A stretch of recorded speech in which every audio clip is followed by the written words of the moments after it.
Okay Sanvi हाय हाय नमस्ते माझ्या लाडक्या मित्रमैत्रिणींनो.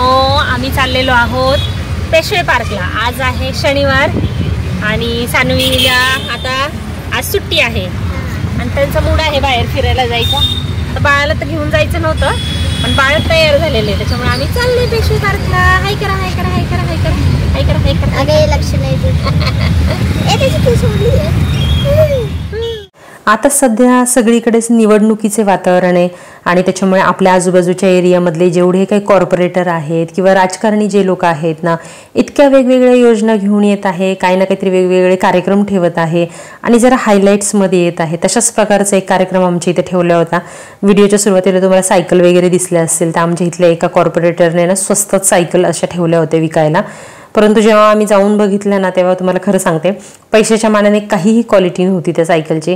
तर सानवीला मग आम्ही जाऊन चेक केलं की घेऊ शकतो का, परंतु क्वालिटी भंगार असल्यामुळे मग आम्ही काही त्याच्या नादी लागलो नाही.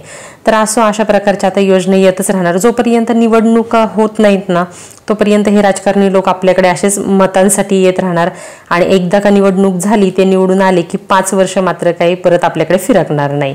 तर असं हेच तर राजकारण आहे आणि आपल्या माहीत नाही भारतामध्ये राजकारण कधी सुधारणार आहे.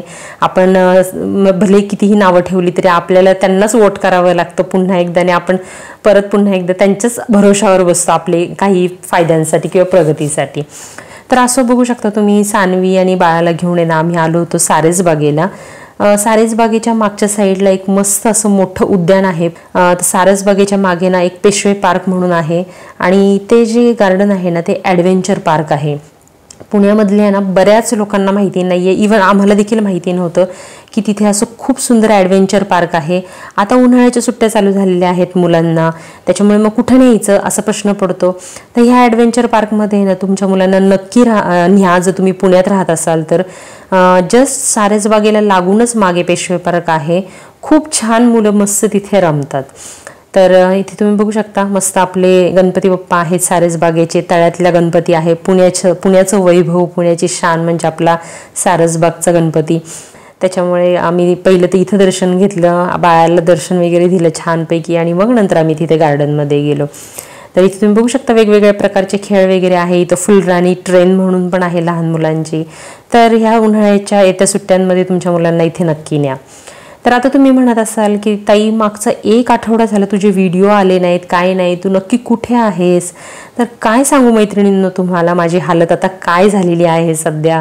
मी म्हणतात ना सांगू पण शकत नाही आपण आणि सहन पण करू शकत नाही, अशी तरा झालेली आहे माझी. मी तुम्हाला मागे शेअर केलं होतं की माझ्या इथे ज्या बाळाला सांभाळणाऱ्या ज्या बाई आहेत ना त्या अचानकच ॲब्स्कॉन्ड करतात, अचानकच गायब होत आहेत सोडून. तर पहिल्या 2 जणींनी पण तेच उद्योग केले आणि आता 3रीनी सुद्धा तेच केलेलं आहे. माहिती नाही का एवढा पगार देऊन आणि कामं देखील अशी मी मोजकीच दिलेली आहे. असं पण नाही की त्यांना खूप लोड येतो. दुपारचा अक्षरशः 2-2 तास झोपा मिळत आहेत त्यांना बाळाबरोबर. बाळ एकदा झोपलं ना की ह्या मस्तपैकी AC रूममध्ये जाऊन छान असं झोपा काढणार. मग यांना का म्हणजे एवढा पगार देऊन पण का असं करतात मला माहीत नाही. तर मला असं वाटतं ना की आपण म्हणजे आपण जेव्हा आपण व्यवस्थित एक एज्युकेशन घेतो किंवा आपण एका लेवलला आपले विचार असतात ना तेव्हा आपण पुढचा फ्युचरचा विचार करतो की आपण काम करून आपलं फ्युचर कसं आपण सेफ करता येईल, आपल्या मुलांचं कसं फ्युचर आपल्याला चांगलं करता येईल ह्याचा आपण विचार करतो. परंतु हे असं म्हणजे जे नॉर्मली अशा ज्या काम करणाऱ्या ज्या लोक असतात ना ते फक्त मला असं वाटतं आजच्या पुरता विचार करतात. खरं त्यांनी देखील भविष्याचा विचार करायला पाहिजे. परंतु त्यांचा असा विचार म्हणजे मी तरी असं ऑब्झर्व केलेलं आहे की आजचं भागलं ना चला जाऊ दे, उद्याचं उद्या बघता येईल. तर फ्युचरच्या दृष्टिकोनातून काही विचार न करता ह्या ज्या बाई आहेत ना माझ्याकडे बाळाला सांभाळणाऱ्या डायरेक्टली सोडून देत आहेत.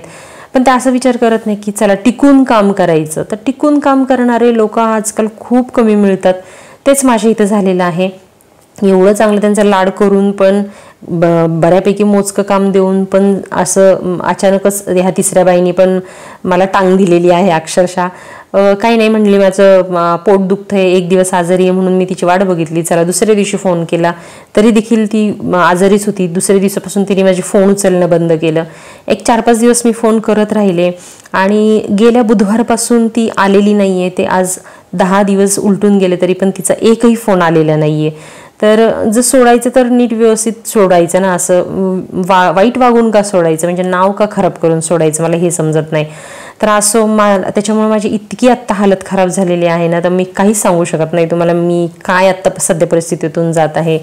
एकीकडे बाळाला सांभाळायचं, बाळाचं दिवसभर करायचं, ते करता करता ऑफिसचं काम करायचं, त्याचबरोबर सानवीची शाळेसाठी सकाळी 5 वाजता उठायचं, 5 वाजल्यापासून तिचं सगळं आवरून द्यायचं, डबा करायचं, तिला शाळेला घालवायची, त्याच्यानंतर बाळाचं सगळं करत बसायचं, ऑफिसचं काम करायचं जेव्हा तो झोपेल तेव्हा, आणि त्याच्यानंतर परत सानवी शाळेतून आली की मग तिला खायला प्यायला द्यायचं, झोपवायचं, परत एकदा संध्याकाळचा तिचा अभ्यास आणि तिचे कराटे क्लासेस, ह्या सगळ्या गोष्टी परत मॅनेज करायच्या, आणि पुन्हा मग बाळाचंच परत करायचं, ऑफिसचं परत करायचं, आणि रात्री परत 12 वाजेपर्यंत जवळजवळ 12-12:30 वाजतात मला सगळं किचन ओटा वगैरे हे सगळ्या गोष्टी आवरणं, तिचा टिफिनची तयारी करणं, दुसऱ्या दिवशीची सकाळची तिचे दप्तर वगैरे भरून ठेवणं, ह्या सगळ्या गोष्टी करता करता मला रोज रात्रीच्या झोपायला 12 ते 12:30 वाजत आहे. हार्डली ना मला रात्रीची 4 तास झोप मिळते, आणि त्याच्यात पण आहे ना रात्री पूर्ण कधी ना कधी तरी बाळ 1-2 वेळा तरी उठतं. शक्यतो आता देवाच्या कृपेने तो सध्या कमी उठतोय, परंतु 1-2 वेळा तरी तो वळवळ करणार, काही ना काहीतरी उठणार दूध वगैरे प्यायला. त्यामुळे ना म्हणजे अशी कंटिन्यू सुद्धा ती 4 तास झोप मला मिळत नाही, मध्ये आधी मला उठावंच लागतं. तर हे अशा प्रकारचं सध्या माझं इतकं खराब रुटीन चालू आहे. पण आहे ना मला माहिती नाही मला कुठून शक्ती मिळाली आहे एवढी, मला मी सगळं बळ माझं एकवटलेलं आहे. एक स्त्री जेव्हा नाही का आपल्या म्हणजे स्त्रियांना किती सगळ्या 4ही बाजूने संकटाचा सामना करावा लागतो ना, आणि संकट आली ना की 4ही बाजूनी येतात, ही म्हण जी आहे ना ही खरंच मैत्रिणींना खोटी नाहीये. माझ्या बाबतीत असं झालेलं आहे सध्या की काम आत्ता मी जस्ट सुरू केलं ऑफिसचं, आणि माझ्यावर एवढं मोठ्या प्रमाणामध्ये सगळ्या कामांचा लोड आलेला आहे. तर नशिबाने मी बाकीच्या कामांना सगळ्यांना पटापट सेपरेट बायका लावून टाकल्या, म्हणजे स्वयंपाकाला वेगळी बाई लावून टाकली, झाडून फरशी पुसायला वेगळी बाई लावून टाकली. ही सगळी कामं ती जी बाळ सांभाळणारी बाई होती ना तीच करत होती, आणि ती जेव्हा ॲब्स्कॉन्ड झाली, ती अचानक गेली, त्यावेळेला ही सगळी कामं मलाच करायला लागत होती. स्वयंपाक देखील 2-3 दिवस मीच केला हे सगळं बघता बघता, आणि 1-2 दिवस तर अक्षरशः मी बाहेरून आणून खाल्लं. तर इतकं म्हणजे हाल आपले खराब होतात जेव्हा आपण काम करत असतो. आणि नशिबाने माझ्या इतकं चांगलं आहे की माझे ॲटलिस्ट सध्या तरी माझे मॅनेजर जे आहेत ते मला समजून घेत आहे की अच्छा ही रिटर्निंग मदर आहे, त्याच्यामुळे ऑफकोर्स ही 100% ऑफिसमध्ये कामामध्ये देऊ नाही शकणार आहे, त्याच्यामुळे ते माझ्याशी जास्त असे फॉलोअप घेत नाही कामाच्या बाबतीत. पण ते पण किती दिवस सहन करणार नाही सगळ्या गोष्टी, शेवटी 1-2 महिन्यानंतर तर ते माझ्याशी कामाच्या बाबतीत फॉलोअप घेणारच. तर बघूयात आता मी ना सध्या डे केअरचं ऑप्शन त्याच्यासाठी मी ट्राय करत होते. माझं घर सोडून मध्ये एक बंगला आहे आणि पलीकडे एक डे केअर आहे जिथे प्रायमरी स्कूल देखील आहे आणि डे केअर देखील आहे. तर त्याच्यामध्ये मी त्याला ठेवायचा प्रयत्न केला, परंतु खरंच तुम्हाला सांगतो तो इतका लहान आहे ना की त्याला आईशिवाय आत्ता तरी सध्या त्याची कुठंच दुनिया नाही आहे. त्याच्यामुळे तो इतका रडला, कंटिन्यू इतका रडला की मी फक्त 2च दिवस त्याला तिथे ठेवलं, ते पण किती मिनटं, एक अर्धा तास पहिल्या दिवशी ठेवलं आणि दुसऱ्या दिवशी तर 15-20 मिनिटातच मी त्याला घरी घेऊन आले, तो इतका रडत होता. त्याच्यामुळे डे केअरचं सुद्धा ऑप्शन मला तरी आता सध्या सोयीचं वाटत नाही आहे. कारण जेव्हा मी सानवीला डे केअरला सोडली ना तेव्हा ती जवळजवळ 3-3.5 वर्षांची होती आणि ते देखील ती एक 8-10 दिवसच रडली असेल. त्याच्यानंतर ती छान राहिली तिथे, कारण ती बऱ्यापैकी मोठी होती, हाताने खातपीत होती, छान राहिली ती तिथे. एक जवळजवळ मला असं वाटतं 1-4-5 महिने ती तिथे राहिली आणि त्याच्यानंतर मग कोरोना सुरू झाल्यामुळे मग काय माझं घरनंच काम चालू झालं. तर अशा प्रकारे सानवीच्या वेळेचा मला अनुभव आहे. पण आता आपलं बाळ हे खूपच लहान आहे, त्याच्यामुळे माझ्या समोर तो असणं आणि त्याला मी दिसणं हे सध्या खूप गरजेचं आहे. त्याच्यामुळे मी घरामध्ये बाई ठेवली होती आणि बायकांची ही अशी नाटकं आहेत. त्याच्यामुळे असं बघूयात आता पुन्हा एकदा मी बाई शोधायला सुरुवात केलेली आहे. आता कधी मिळते बघूयात, पण तोपर्यंत तरी माझं रुटीन असंच एकदम बिझी राहणार आहे. तेव्हा प्लीज तुम्ही सगळ्यांनी मला समजून घ्या की आठवड्यातून एक तरी व्हिडिओ मी नक्की टाकणार आहे. आणि आजच्या व्हिडिओमध्ये तेच आहे की मागच्या जो व्हिडिओ तुमच्याकडे आला होता ना त्या व्हिडिओच्या नंतरपासूनचं अपडेट्स पूर्ण आजच्या व्हिडिओमध्ये आहे. तर इथे तुम्ही बघितलं असेल की मी आहे ना आपल्या होळीची तयारी करत आहे. दरवर्षी काय होतं ना, प्रत्येक होळीच्या वेळेला आहे ना मी ऑफिसमध्ये असते. होळीला तर काय आम्हाला सुट्टी नसते ऑफिसला, आणि ऑफिसवरून आल्यावर किंवा हाफ डे वगैरे काढून मी पुरणपोळ्यांचं दरवर्षी होळीला आत्तापर्यंत मी न चुकता पुरणपोळ्यांचा नैवेद्य दिलेला आहे.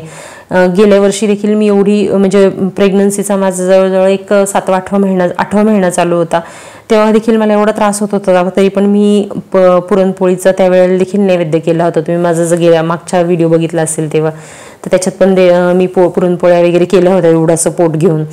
आणि ह्या वेळेला पण मला असं वाटलं की कराव्या क्या पुरणपोळ्या, कराव्या क्या, पण असं सगळी परिस्थिती असल्यामुळे मी कसं करणार ना. बाळाला बघणार, ते बाई गेलेली आहे आणि बाळाला बघणार का मी त्या पुरणपोळ्या करत बसणार. आणि पुरणपोळ्या करायच्या म्हणजे तुम्हाला माहिती आहे सगळ्यांना की किती म्हणजे आपल्याला तयारी करायला लागते, किती सगळा गोंधळ होतो. त्याच्यामुळे मी ठरवलं की जाऊ दे, देवाला ह्या वेळेला माहिती आहे, त्या होलिके मातेला माहिती आहे की माझ्या घरात काय परिस्थिती आहे.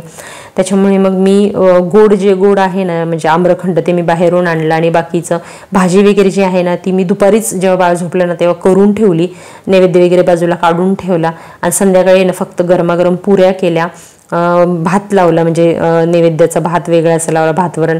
आणि त्याच्यानंतर तो नैवेद्य म्हणजे पुरी, भाजी पण आहे ना मी अशी मिक्स भाजी केली होती, ती भाजी. आणि त्याच्यानंतर ते आम्रखंड, असं भातवरण, असं साधं सिंपल ह्या वेळेला नैवेद्य होळीला दाखवलेला आहे. आणि ह्या वर्षीची तर होळी आमच्या इथं इतकी धमाल गेली. धमाल म्हणजे आहे ना, ह्या वेळेला आम्ही खूप पाणी खेळलो. तर तुम्ही सगळेजण म्हणताल की काय पाण्याचं किती वेस्टेज केलेलं आहे सीमा, पण माहिती नाही दरवेळेला असं काही आमच्या इथं होत नाही. म्हणजे शक्यतो मोठी आमच्या लेनमधली जी कोणी लोक आहे, आमच्या गल्लीमधली लोक, ती मोठी लोक कुणी शक्यतो अशी बाहेर येऊन असं होळी किंवा रंग वगैरे काही खेळत नाही, 1-2 फॅमिली सोडल्या तर. परंतु ह्या वेळेला सगळ्यांनाच अचानक कुठून उत्साह आला माहिती नाही आणि एकदमच सगळेजण असे नुसतं पाणीच खेळलो आम्ही. पण चला, चालतं एखाद्या वर्षी, काय हरकत नाही.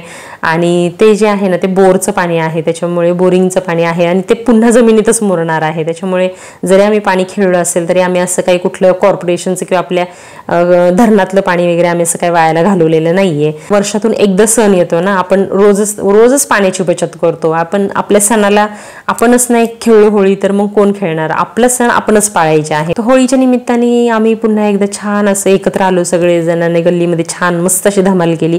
आणि लहान मुलांचा तर वेगळाच दंगा चालू होता तिथे.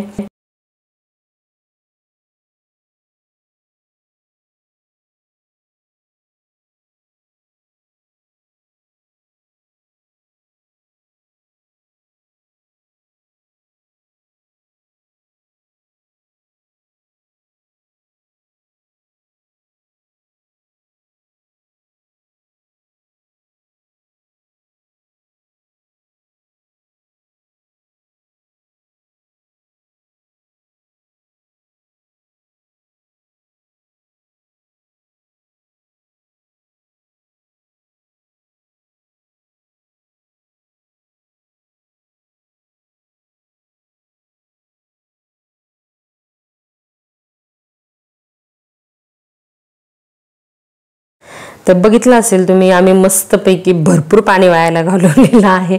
वायाला असं नाही, पण थोडीशी चला एवढी तर मजा चालतेच. वर्षातून एकदाच केलो आम्ही काही दरवेळेला करत नाही. आणि एवढ्या उकाड्यात पण आम्हाला अशी थंडी वाजून आली होती, एवढं गार पाणी त्या बोरिंगचं.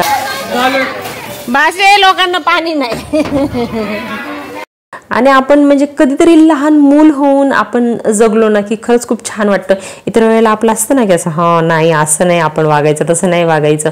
पण लहान मुलं कशी आपली छान अशी मस्त एन्जॉय करतात, अख्ख्या जगाचा काही विचार करत नाही. त्यांना मस्त असं एन्जॉय करायचं असतं, कलर खेळायचे असतात, पाणी खेळायचं असतं. आणि आपण म्हणतो अरे काय चाललंय असं आपण त्यांना सारखं म्हणत असतो. पण जेव्हा आपण लहान मूल होऊन खेळतो ना, तो आनंद आपल्याला खरं समजतं की नक्की तो काय आनंद आहे. तोच आनंद ह्या वेळेला आम्ही अनुभवला. भरपूर आम्ही असं एकमेकींना पाण्यामध्ये भिजवलं आणि असं स्वतः देखील पाण्यामध्ये छिंबाचं भिजलो. तर चला, असं होळी झालेली आहे, होळी होऊन 2-3 दिवस झालेले आहेत. परंतु मला तुमच्याशी शेअर करायचे होते अपडेट्स की आम्ही काय काय केलं होळीला, त्याच्यानंतर गेल्या पूर्ण आठवड्यामध्ये आम्ही काय धमाल केलं, किंवा माझं इथं वेगळंच रडगाणं चालू आहे ते पण मला तुमच्याशी शेअर करायचं होतं. त्याच्यामुळे ते देखील मी तुम्हाला आजच्या व्हिडिओमध्ये शेअर केलेलं आहे. आता एकदम कठीण हालत झालेली आहे. आजच्या व्हिडिओमध्ये तुम्हाला माझा फेस देखील दाखवलेले नाहीये, कारण इतका ताण आणि इतका तणाव आहे सध्या माझ्या डोक्यामध्ये ना की मला असं काय करावं कळत नाही. माझं डोकं पूर्ण हँग झालेलं आहे.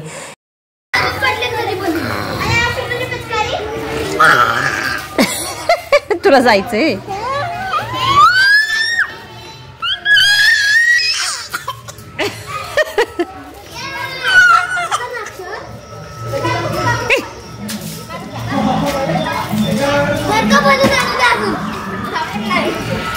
टिकून गेलं पाहिजे ना, निदान 6 महिने वर्षभर तरी तुम्ही करा ना, ठीक आहे, नका 4-5 वर्ष करू, पण कमीत कमी तेवढे महिने करा. तर असं आपण दुसऱ्यांचं काही मन किंवा आपण दुसऱ्यांचे विचार बदलू शकत नाही, प्रत्येकाचे आपापले विचार असतात, मतं असतात. तर असं जेव्हा बघूयात, आता माझं जेव्हा पण काही चांगलं रुटीन सेट होईल ना त्यावेळेला व्हिडिओ रेग्युलरली येतील. परंतु आत्ता तरी सध्या मैत्रिणींनो माफ करा, थोडीशी व्हिडिओ लेट येणार आहे, तेव्हा प्लीज मला समजून घ्या. पण तुमचं प्रेम माझ्यावरचं बिलकुल कमी करू नका आणि असंच तुमचं प्रेम माझ्याबरोबर राहू द्या. कारण आता सध्या मेंटली माणसाला म्हणतात ना की सपोर्टची गरज असते, त्या प्रकारे मला सपोर्टची गरज आहे. तेव्हा प्लीज असंच तुमचं प्रेम, तुमचं सपोर्ट असंच कायम असू द्या.